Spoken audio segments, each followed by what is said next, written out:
Well, what if I told you you could sell your home in one weekend here in St. Louis?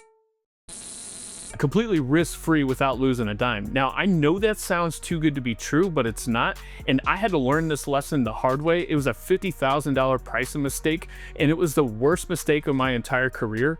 In this video, I'm going to show you that mistake and also what led to my 5-point pricing plan that helps my clients sell in one weekend completely risk-free without losing a dime. And no, it's not underpricing. My name is George Kindler. I'm a real estate agent, Marine Corps veteran, and I've been helping people buy and sell in St. Louis for the last 12 years. I make these videos so buyers and sellers don't have to make the same mistakes that I made with your money, with other people's money. The question that you should be asking yourself is, what makes this different than a typical agent pricing a home? The thing is that appraisers and agents, they look for 5 things: best, square footage, condition, location, out to a quarter mile, half mile, then a mile. And they go out 180 days, and they say these are the most relevant comparable sales.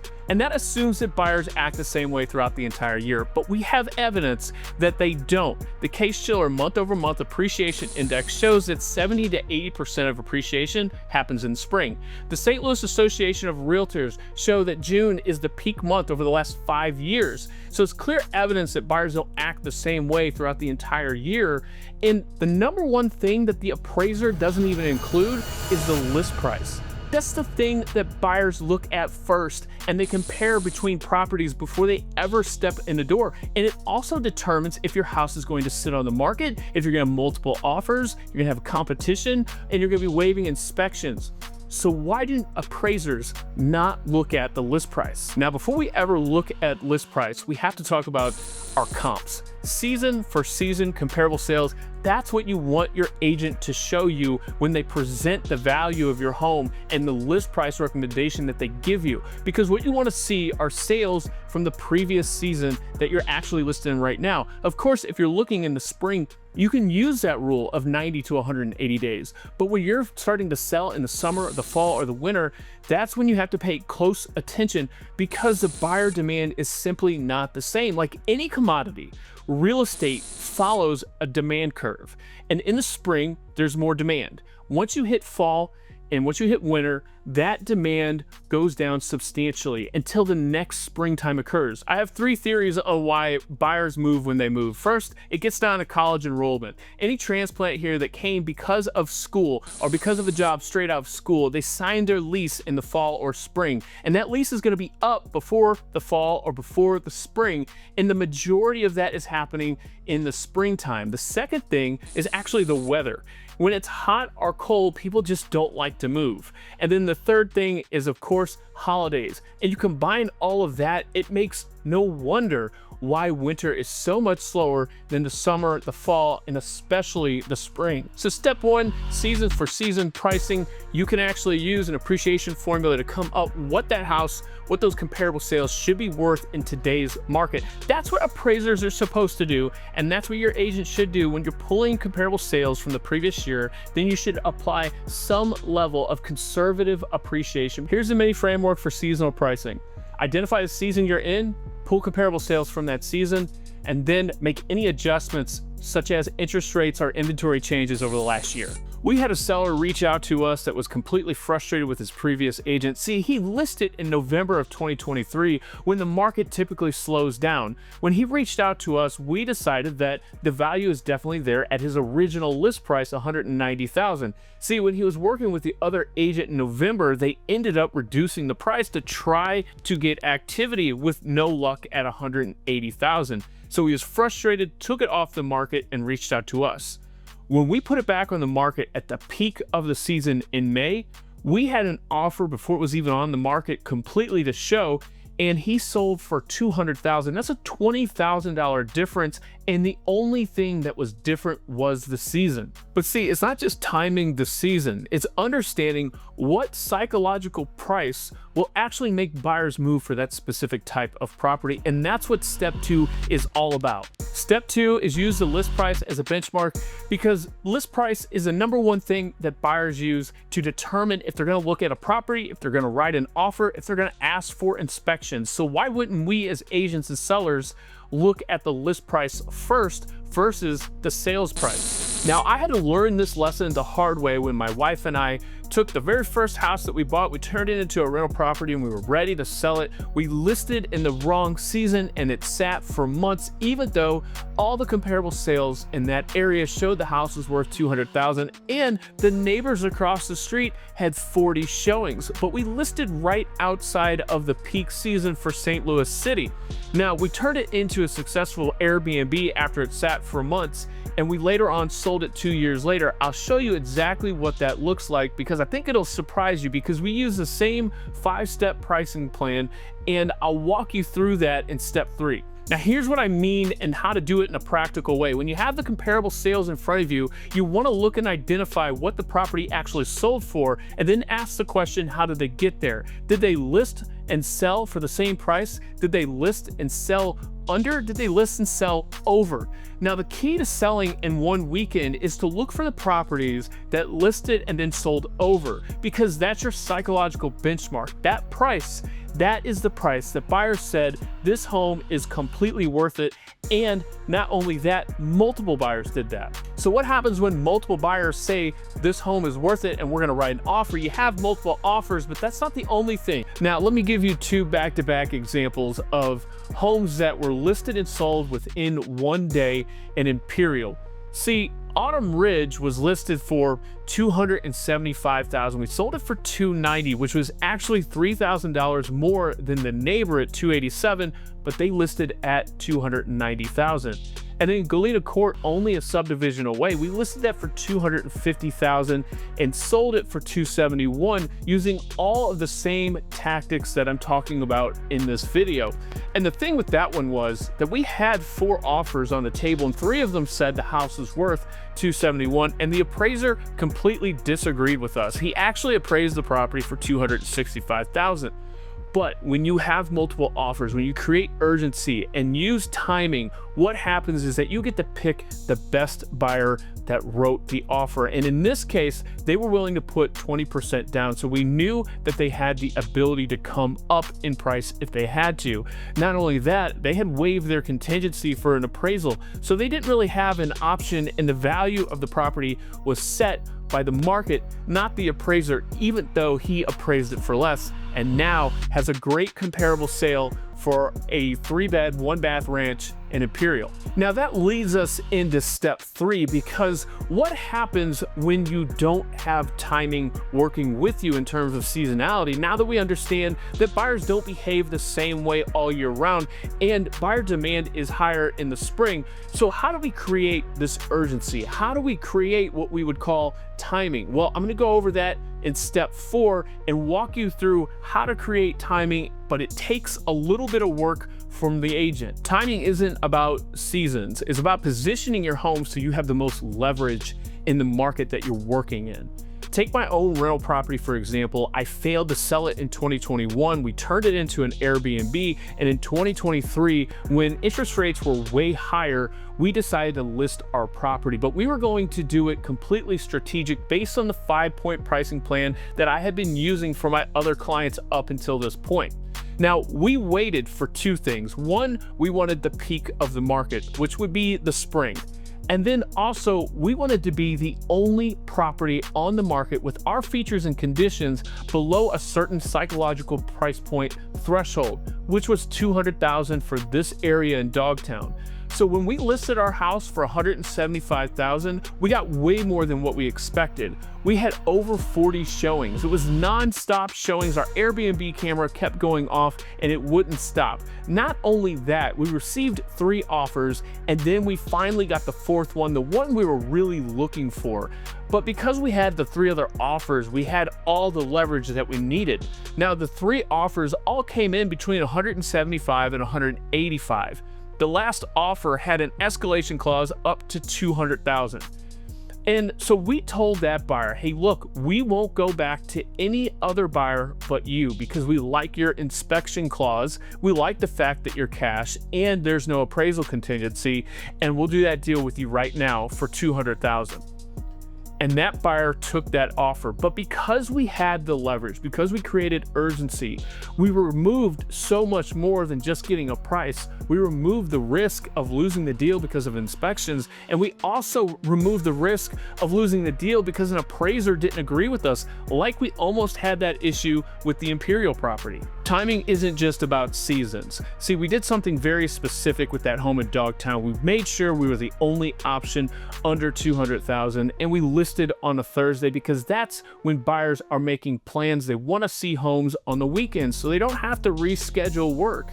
So you have to make sure you're removing roadblocks. Now, the home in Fenton that we listed in the fall, which is historically one of the slowest periods of time in the St. Louis market, we listed that property at $295. It was the only option under $300, and we ended up selling over ask at $302.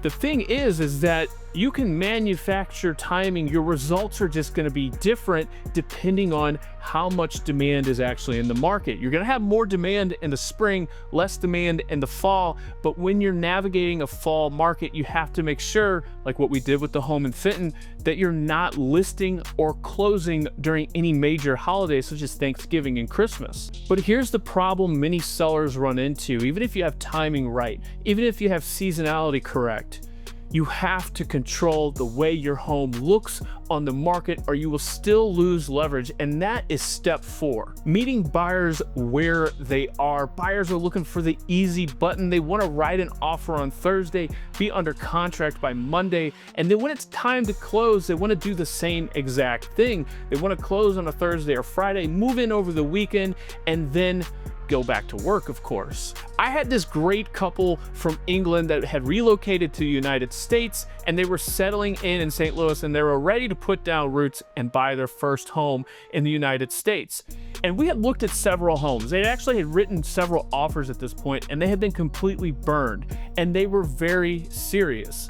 We found a home that was listed for $275,000 in St. Louis City, and they were ready to go look at it. After showing it to them, we decided that this was a great house that they should write an offer on because it truly was the easy button. They can move right in, they didn't need to do a ton of repairs, and they would be able to go right back to work once they settled in.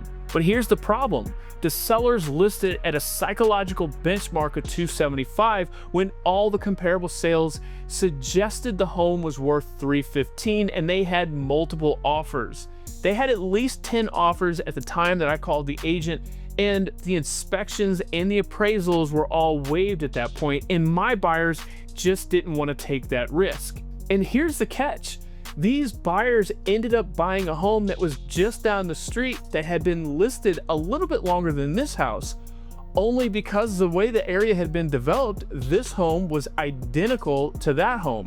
These homes had all been built in the early 2000s, and this house was identical in floor plan with a tuck-under garage, a moderate-sized yard, and even the color scheme was mostly the same throughout the entire home. The thing was, though, it was listed at $320,000. We ended up negotiating them down to $316, and then they got a $6,000 credit, and on top of that, they did repairs for my buyers. Now, the question is, who netted more money? Was it the sellers that listed at $320,000, or was it the sellers that listed at $275,000? Well, considering that the $275,000, only 10 houses down, sold for the same price at $315 with no inspections, with no appraisal, they definitely netted more money than this seller who listed at $320. But an appraiser would look back at this and say that any home that they're comparing to would be worth $315 if they were comparing apples to apples, and they picked up these two houses. They would say that the next house is worth $315, but they would never talk about the net sale, how much repairs had to be done on the home that my buyers bought, and then the concessions that my buyers were able to get out of the seller because they were listed too high and they just didn't have the activity. So if buyers are looking for the easy button, then how do you make your home stand out as the easy button? And that is step 5. Win the buyer before they ever step in the door. The thing that many sellers and agents don't understand is that buyers have already decided if they're gonna write an offer on your house. See, there's 3 types of buyers. there's your new buyer that's not pre-approved or will get pre-approved in the next 48 hours or so. Then there's your seasoned buyers and your bench buyers. Those are the ones that typically drive the offers up on the home because they know exactly what they want. See, the seasoned buyer, they've been looking for a little while, they've written offers and lost out, and they know exactly what type of house that they're looking for. And then the bench buyers are the same way, but they're not actively looking at homes, meaning stepping foot into those homes. And when you list at a psychological benchmark or a seasonal benchmark, both of those sets of buyers will show up on day one. All of my sellers that have sold within one weekend and many times in one day have followed my 3-point process that we do before we ever talk about comparable sales, before we talk about seasonal pricing or what type of buyer might show up. The first step is that I walk their house and they tell me everything about the home, the good, the bad, the ugly. And then the second thing is that I make repairs based on the goals that they actually want to hit. And then many times they don't want to make repairs or they're willing to make minor repairs. But either way, those items are done. And number 3 is that we stage the house either with what we have or we hire a staging company. In order to win the buyer before they ever walk in the door, you have to go through that process, and then you have to have a professional photographer take pictures, because if your home looks dark or it has cell phone pictures, it doesn't present the home in the full light that it should. It doesn't matter if you've timed the season right. It doesn't matter if you've listed at the correct price, because the reality is it comes down to 3 things: price, condition, and marketing. The home in Florissant, it was not a bad house, and it was actually staged pretty well, and it was very clean once we actually got in the door, and there was some confusion on why his house did not sell. But when I went and looked back at the pictures, you could tell it was taken with a cell phone by the agent. And the thing is that actually makes the home feel so much smaller. See, buyers don't like the fact that we use wide-angle camera lenses to show off a home's full features. But what I know to be true is that if I use cell phone pictures, buyers won't walk in the door. So everything needs to be in alignment, from the 5-point pricing plan, from the 3-point process that you have to take before you ever get to that pricing plan, for buyers to show up and buy your house in one weekend. I'll never forget listing that house on Bluff Park. And when I met with the sellers, they were ready to move out of state, and they were motivated, they were happy, they were excited, especially because I had put comparable sales in front of them that said the house was worth $310,000, and that was correct, but it was the wrong season and it was the wrong list price. Because here's what happens when you hit the wrong season and the wrong list price, and you don't create timing or urgency, even if your pictures are beautiful. Price reductions almost do nothing until you make significant price reductions, and that's what we had to do in this case. See, what most agents won't tell their sellers and what most sellers don't want to hear is that when we have to make price reductions and we fail to sell it in the first week or 2 weeks and we start making price reductions, we're only talking to the same buyers. The people that have saved those houses and they get the price reduction, what they immediately say is that, oh, there's that house again, and I see they've reduced the price. It doesn't create urgency. It doesn't create the fear of missing out like an appropriately priced home that has come up right before the weekend has started. I'll never forget their look of disappointment at the closing table, and I'll never forget the cold thank you that I got when it was time to tell them that their deal had funded, because they had to do work. They missed out on selling as fast as they wanted to, and they definitely didn't hit their pricing goal. Now, my 5-point pricing plan, when my sellers follow it, they sell in one weekend. They create all the leverage that they need in order to hit the goals that they want. Because the thing is that listing price is not the ceiling, it's the floor. As long as you're timing correctly, you're benchmarking correctly, and you present the home in the best possible light. The $50,000 mistake is a huge lesson, and I'll never forget it. But today, my clients are able to win because I was willing to be wrong about pricing. If you're getting ready to sell and you want to know more about pricing and what that looks like, I put together this video so you can check out what pricing psychology actually means and is backed by hard facts and data. And of course, if you're thinking about selling here in St. Louis and you want to build a 5-point pricing plan that's going to hit your net goals, feel free to reach out.